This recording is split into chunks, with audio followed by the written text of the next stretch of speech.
Welcome to BNEWS Weekly. I'm Phil Gallagher, along with BNEWS Director Rich Hosford, BNEWS reporters Robert Paris and Chris Flaherty, Peter Brown with the weather, Maddie Shipka with the community calendar, and Joe Viscioni with sports. Thank you for joining us. A Norwood man has been arrested and charged in the hit-and-run accident that killed Burlington High School alum Allison Donovan.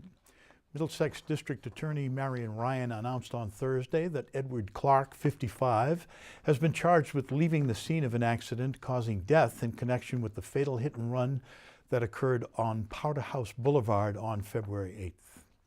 According to authorities, the preliminary investigation suggests that approximately 7:16 p.m., Clark was allegedly operating a 2003 black Ford F-150 pickup truck in Somerville when he allegedly struck two females who were in a crosswalk before fleeing the scene.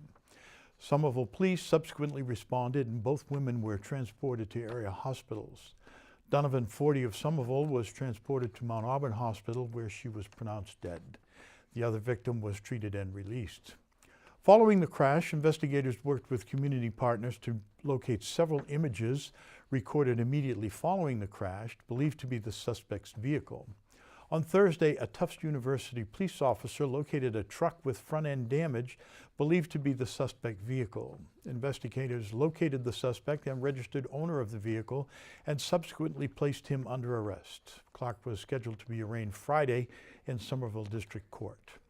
Locally, people are remembering Allison Donovan, the victim, who was a member of the Burlington High School class of 1996. She was also the daughter of longtime Burlington teacher Jan Donovan. Allison followed in her mother's footsteps and went to her alma mater, Lesley University, where she earned her Bachelor's of Science degree in education, master's degree, and graduate certificate in literacy for the classroom. After earning her degree, she spent 12 years as an elementary education teacher at Hosmer Elementary School in Watertown, teaching at various grade levels. She then spent 2 years as the Watertown Elementary Curriculum Coordinator. She then acted as the interim principal of the J.R. Lowell Elementary School in Watertown from 2014 to 15, which led to her becoming the principal of the Lincoln Elementary School in Melrose from 2015 to 2017. Obviously a very tragic event with a brilliant person struck down at the peak of her life. 4 men have been arrested Tuesday morning following the carjacking by gunpoint at Beacon Village Apartments Monday night. Chief Michael Kent reports that a 2018 Audi sedan taken at gunpoint from a resident on Monday evening was recovered after it crashed in Revere early Tuesday morning. 4 suspects were taken into custody by the Revere Police Department. Burlington police were notified by Revere that the Audi crashed in that city on Route 1A. The 4 suspects are all male juveniles. 2 BB guns were also recovered by police. On Monday evening, Burlington police responded to 26 Beacon Street in the parking lot of the Beacon Village apartment community at 7:23 p.m. on a report of a carjacking. Here is Detective Sergeant Matthew Leary explaining what happened at the press conference. At approximately 7:20 this evening, the Burlington police received a 911 call from a male party reporting that he had just been the victim of a carjacking. The incident took place at an apartment complex located at 26 Beacon Street here in Burlington. The victim reported to us that he returned home and pulled his vehicle into his parking space, and as he was checking his email, he was approached by 3 unknown black males. One of the males opened the driver's side door and placed a gun to his chest, informing him to get out of the car, not to yell, and to walk away. Those 3 males then entered the vehicle and left the area in an unknown direction. Longtime building inspector John Clancy, who has been at the helm of one of the busiest departments in town as Burlington has grown over the years, was given a send-off by the Burlington Board of Selectmen following his retirement after 32 years with the town. Let's have a look. The Burlington Board of Selectmen started their meeting on Monday night with the bittersweet act of saying goodbye to a longtime member of the Town Hall family and honoring his decades of service. Burlington Building Inspector John Clancy has retired after 32 years with the town. He started working for Burlington at the age of 28 and never looked elsewhere. On Monday, members of the board and some former town employees praised Clancy for his dedication to Burlington and on his long tenure with the building department. They presented him with an honorary clock for his time with the town. For Clancy, it was the culmination of a great career in Burlington. It's been really great. It's a fantastic town to work for, work with. We work as a team effort, great bunch of folks. And really, as I call it, both sides of the counter. From a town department perspective, working with all the folks, getting things accomplished in town. And Burlington's a unique place. We've been busy for 32 years. We haven't stopped. It's been just wonderful. Just a wonderful, wonderful ride. Those who have known John over the years had many positive things to say about him and noted that he took his job very seriously. The thing that sticks out in my mind with John Clancy is he's a very fair guy. What he would do is he researches something before he gives you an answer, and he always responds, and he gets back and he'll go in. But a fair guy, don't make him any fairer, But you don't want to crush John either. Boy, did we luck out in Burlington, huh? After all that time, all the awards he's gotten. I can't say enough good things about John Clancy for this town, number one. And number two, just what a great guy he is on the outside the workforce. Just phenomenal person to have around this town. Since the time John joined the building department in 1986, when at the time the big project was adding a second floor to the Burlington Mall, there have been a lot of changes in Burlington, and he was involved with almost all of them. And at the time, we had about 1.9 billion in assessed value. I think we are over the $6 billion mark right now. It's been, the last 3 or 4 years has been just incredible. We've permitted over $1 billion in the last 3 years alone. And really don't see much of a let-up for the near future. Those things that are on the Mall Road and all the district and the Third Ave project, all those places that are around, he was quite the staple of bringing not it to the town of Burlington, but making sure it was all up to code. He's a stickler on codes.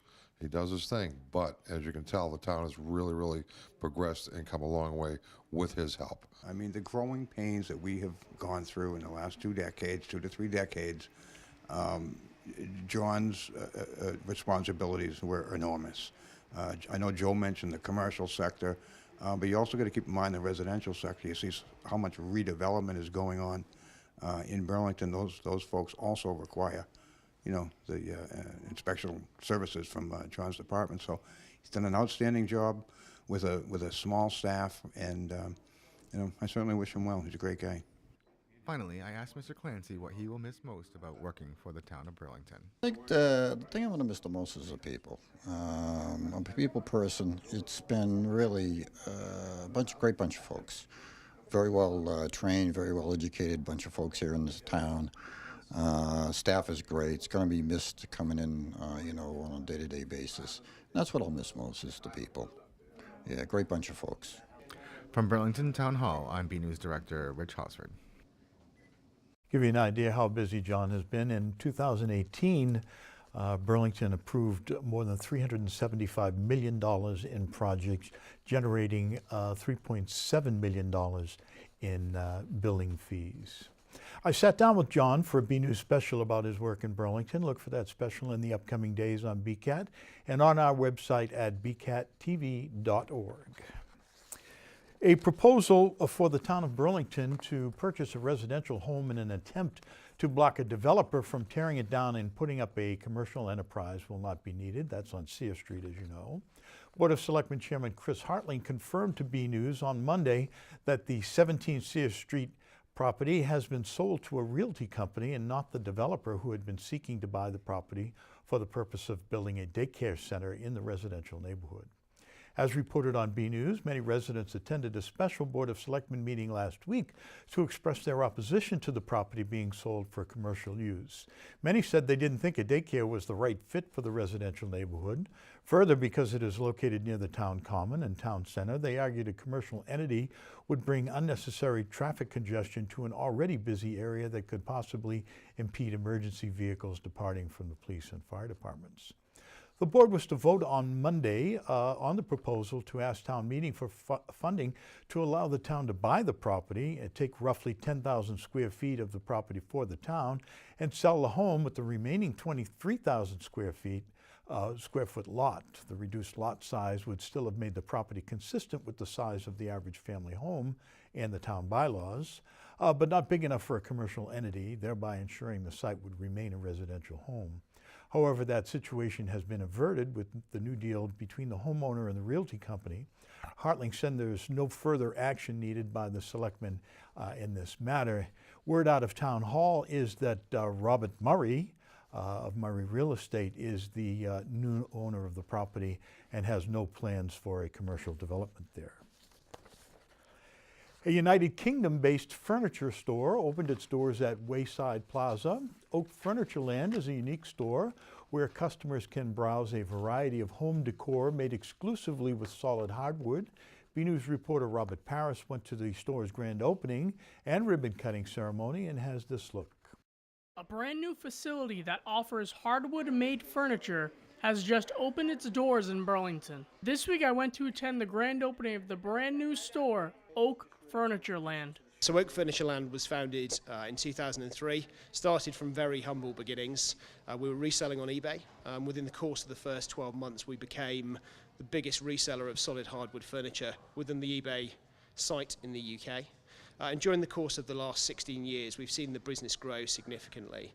We've reached 100 stores already in the UK, and actually over the course of 5 years, we've managed to open 75 stores. So it's an entrepreneurial business, fast decision making, and has been testament to really key growth within the UK market. The company took things a step further when they decided to expand their online services outside of the United Kingdom. We were looking quite extensively at where we were doing well online.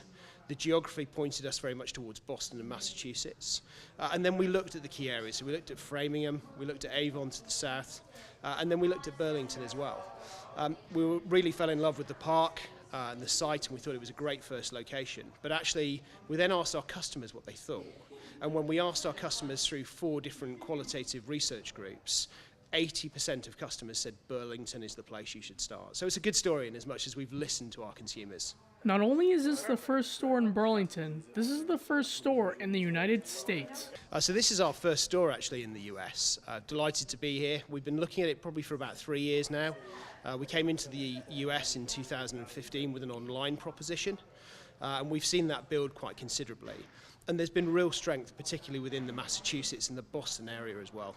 The BACC is very excited to have an additional member become a part of the Burlington business community. Wayside Commons has been a member for a long period of time. They put Oak Furnitureland in touch with the chamber to try to get acclimated to the area and help them with the grand opening today. Can't tell you how excited we are to have another company choose Burlington as their first US-based location.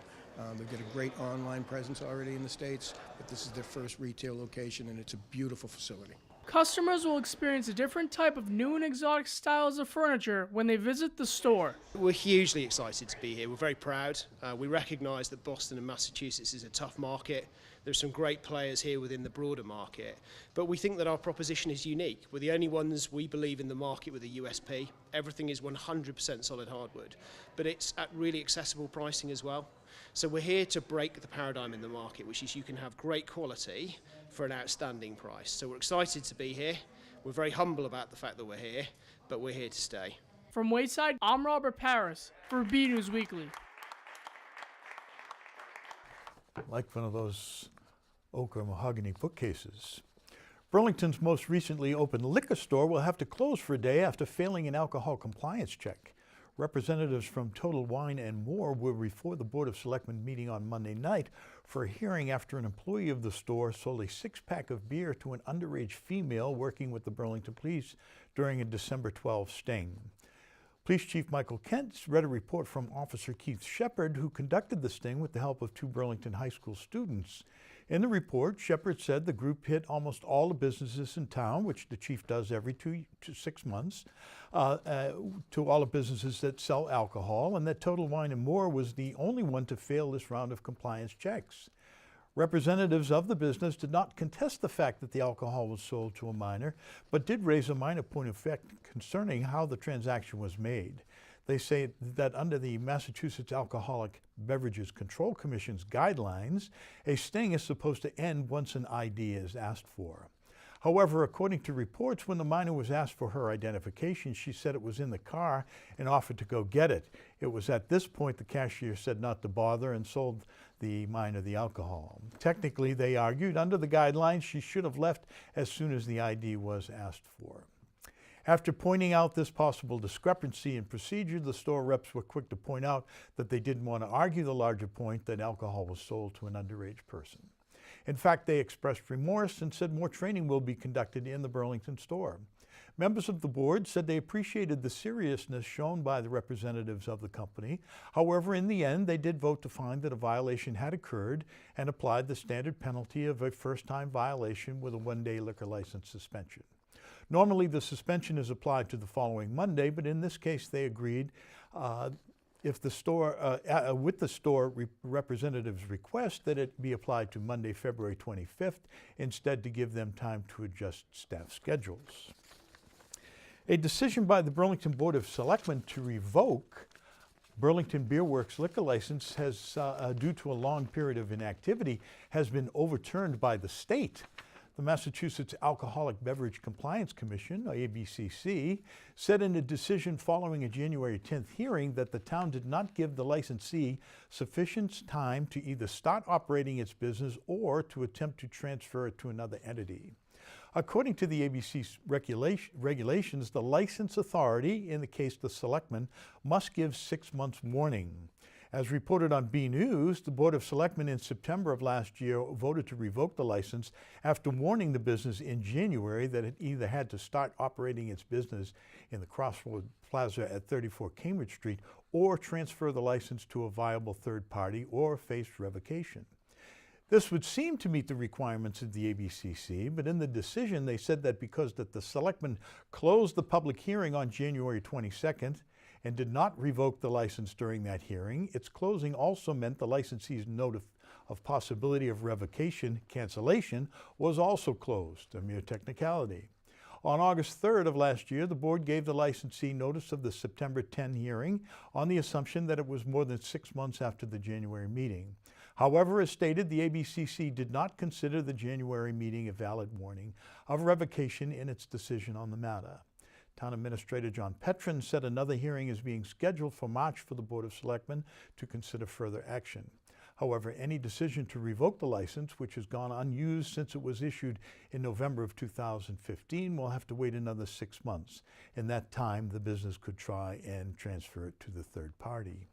In a bit of a fallout to that mere technicality, Town Council, it has been reported from Town Hall today, has been terminated. We'll tell you who the new council is next week in our BNews report. It was a meeting of the minds at the Marshall Simons Middle School this week. On Wednesday afternoon, the finals of the first annual 8th grade Science Jeopardy tournament took place. BNews reporter Chris Flaherty has this look at the games and files this report. It's time for the Daily Double. On Wednesday, February 13th, the finals of the first annual Science Jeopardy tournament were held in the auditorium of Marshall Simons Middle School. Originally a way to entertain and educate in the classroom, Science Jeopardy was the brainchild of 8th grade science teacher Jordan Marino.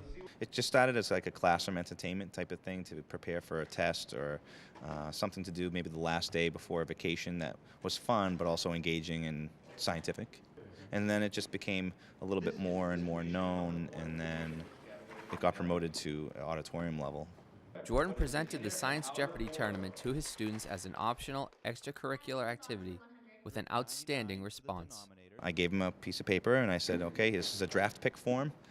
It's 5 spots, 5 names, 5 signatures, and that's going to be a Science Jeopardy team. Completely optional. Out of the 100 kids on 8B, I had 10 teams. That's 50 kids, so I had 50% of 8B actually come out and present that they want to compete. And so then after school, once a week for a couple of weeks, I'd eliminate 2 or 3 teams or 1 team at a time until we narrowed it down to just the final 2 teams.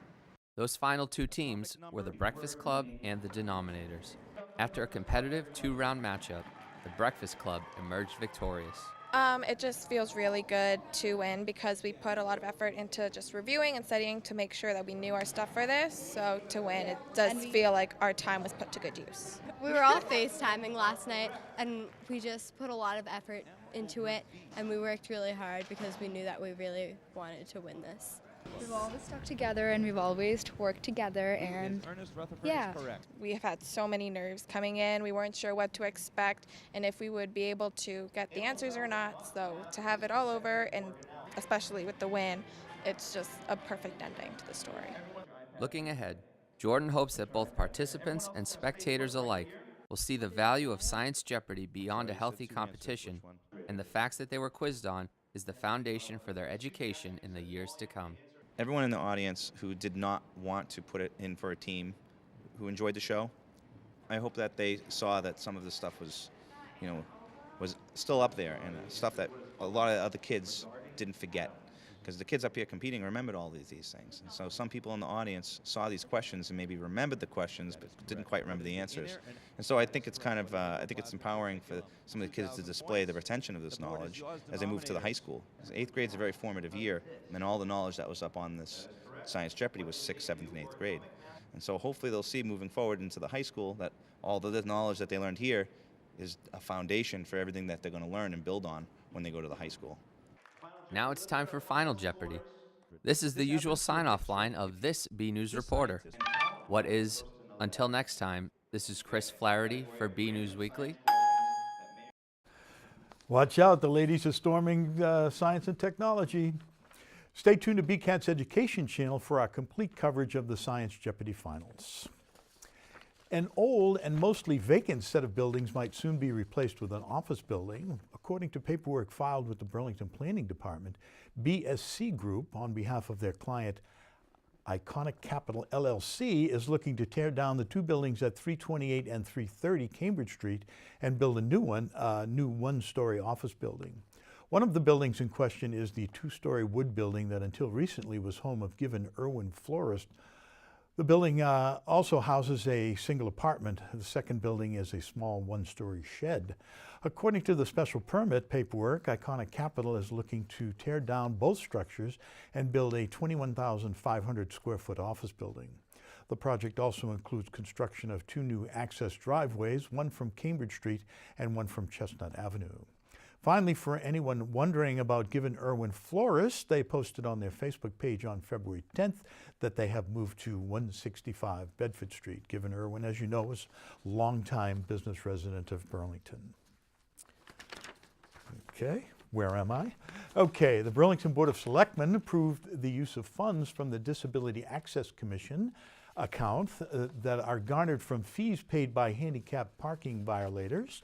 Burlington Veteran Service Director and DAC Coordinator Chris Hannafin said that the Commission was requesting the use of $5,000 to pay the appellate board for the work they do when tickets for handicapped violators are appealed in court. Selectmen approved the use of the funds from the Handicap Parking Fine Fund, which they oversee through its use determined by DAC. Selectmen also approved the use of $5,900 to support the Burlington Parks and Recreation's Therapeutic Specialty Program. As reported by BNews in 2016, the Recreation Department launched the new initiative for people with disabilities. The program includes a horseback riding program for children who require either special saddles or extra help with riding. The other programs for adults who have difficulty getting outside or out of town by coordinating trips and outings for them. We go now to BNews weatherman Peter Brown in our weather center to see what's in store during the week ahead. We'll also check out the community calendar with Maddie Shipka to see what's happening in Burlington.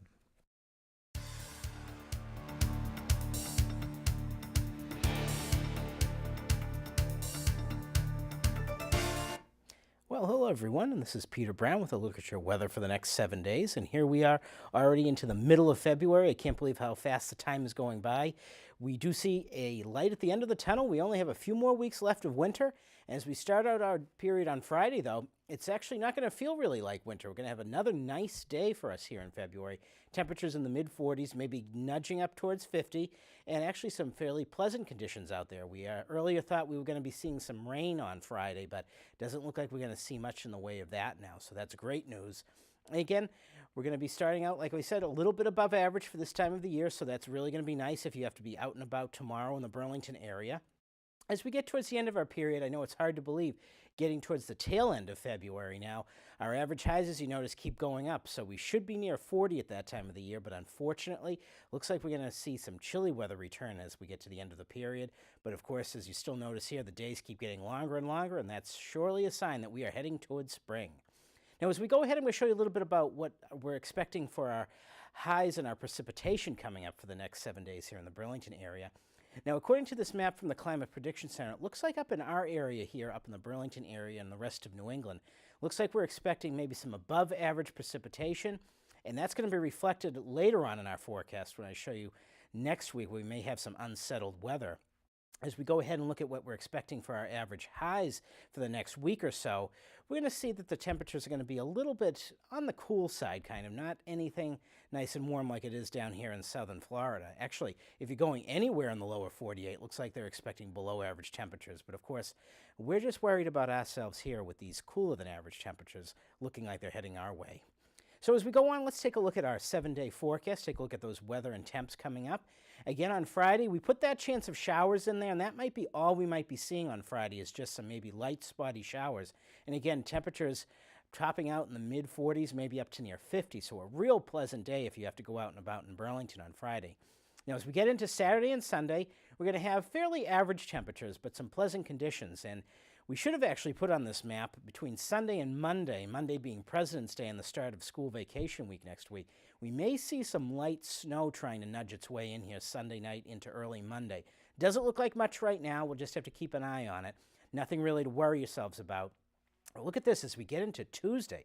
Temperatures pretty darn cold for this time of the year, only in the upper 20s.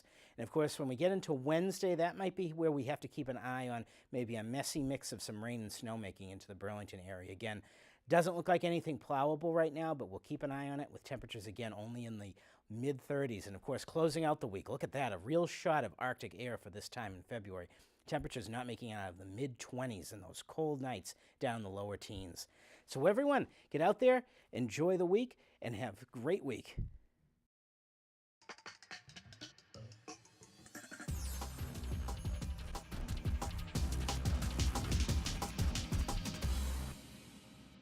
I'm Maddie Shipka, and this is your community calendar. Enjoy a fun-filled day camping indoors. On Tuesday, February 19th, from 10 a.m. to 11, the LL Bean in Burlington will be having an event called Tent Tales for Tykes. Come and enjoy a fun day with games, stories, and more. The event is recommended for kids ages 3 to 6. The event is free, but pre-registration is required. For more information and to register, visit llbean.com or call 1-888-552-9866. Learn about the first Black servicemen to serve as military aviators in the U.S. Armed Forces. On Thursday, February 21st at 7 p.m., the Burlington Public Library will be having their monthly Third Thursday programs. This month, they'll be talking about the history of the Tuskegee Airmen with members of the Colonel Charles McGee chapter of the Tuskegee Airmen from Hanscom Air Force Base. Everyone is welcome and the event is free. For more information, visit burlington.org or call 781-270-1690. Explore the town of Burlington in a new way. Through December 31st, the Burlington Parks and Recreation Department will be having an ongoing event called Passport to Burlington. Residents will have the opportunity to collect specific stamps at locations around Burlington and some of the recreation special town events. You can collect your passport at the Parks and Recreation Department. For more information about this ongoing event, visit burlingtonrecreation.org or call 781-270-1695. I'm Maddie Shipka, and this is your Community Calendar. The BHS Red Devils are still battling it out this winter season. For the latest action, we go now to BNEWS sports reporter Joe Viscioni for this week's sports report. Hello everyone, I'm Joe Viscioni for your weekly sports report. Exciting news to report for two Burlington High sports teams, but first, a college hockey update. Burlington's own Kelly Brown scored a goal in the 41st annual Women's Beanpot Championship on Tuesday at the campus of Harvard University. Playing for Boston College, Brown has enjoyed a tremendous first year with the Eagles, and although BC lost in the semifinals of the Beanpot, Brown helped BC top Northeastern in the consolation game. As for the Red Devils, both the boys basketball and boys hockey teams have qualified for the state tournament after terrific late season runs. The basketball team beat Watertown and Melrose down the stretch and is 10-9 leading into tonight's game against Wakefield at Burlington. The hockey team beat Arlington and is 11-6-2 with the season winding down. For a while, it looked like both teams could miss the postseason, but both came on strong to close out the year. The hockey team has a huge game with Melrose on Saturday at 6 o'clock at the Ice Palace. Finally, BHS wrestlers had a terrific showing at the Division II North Tournament last weekend. Cam Soda, Zach Soda, and Joe Perna all won individual championships and will be 3 of the 7 Red Devils that qualified for this weekend's Division II state finals. That's all for your weekly sports report. I'm Joe Viscioni, and back to you guys in the studio. Another week, another photo to highlight. This week's photo will hopefully transport you out of the middle of February and into a nicer, warmer time of year. It was sent in by Ed Hastings, our sports writer, and shows his dog, Rusty. Ed Hastings is actually a father of our sports writer. Rusty was on a boat enjoying a sweet summer day. Ed added the caption that Rusty advises anyone who sees this picture to think summer. We will do that, Rusty, and think golf as well. Thanks for the photo, Ed. We'd like to see your photos. They could be of something you see around town, whether outside your own door, or even photos of your family members, friends, and pets. Whatever you think is interesting and would like to share with us as well as the community. Email your photos to bcatt@bcattv.org with the subject line, Photo of the Week. Okay, that's it from the news desk here at BNEWS Weekly. I'm Phil Gallagher, along with BNews Director Rich Hosford, BNews reporters Robert Paris and Chris Flaherty, Peter Brown with the weather, Maddie Shipka with the community calendar, and Joe Viscioni with sports. Thank you for joining us.